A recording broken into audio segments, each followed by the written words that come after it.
தேனி மாவட்டத்தில் கோடை காலத்தை முன்னிட்டு தட்டுப்பாடின்றி தண்ணீர் கிடைக்க நடவடிக்கை எடுக்க வலியுறுத்தி நாடாளுமன்ற உறுப்பினர் தங்க தமிழ்ச்செல்வன் மாவட்ட ஆட்சியர் ரஞ்சித் சிங்கை சந்தித்து கோரிக்கை விடுத்துள்ளார். பின்னர் செய்தியாளர்களை சந்தித்த அவர், கோடைக்காலம் வர உள்ளதால் தண்ணீர் தட்டுப்பாடு ஏற்படுவதை தவிர்க்க மாவட்டத்தில் உள்ள 28 கூட்டு குடிநீர் திட்டத்தை முறையாக செயல்படுத்த நடவடிக்கை எடுக்க வேண்டும் என்று மாவட்ட ஆட்சியரை சந்தித்து கோரிக்கை விடுத்ததாக கூறினார்.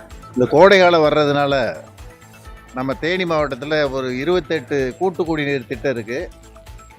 அது முறையாக ஃபங்க்ஷன் ஆகணும், எலக்ட்ரிசிட்டி தடையில்லாமல் வேணும், மக்களுக்கு குடிநீர் தட்டுப்பாடு இல்லாமல் வேணுன்ற மனசில் வச்சு மாவட்ட ஆட்சித்தலைவர்கிட்ட ஒரு கோரிக்கை வச்சேன். உடனே சம்மந்தப்பட்ட அதிகாரிகளை கூப்பிட்டு இந்த கோடை காலத்தில் யாருக்குமே குடிநீர் உடனடியாக கிடைக்கிறதுக்கு உண்டான ஏற்பாடை செய்கிறேன்ற ஒரு நல்ல செய்தியை சொன்னார்.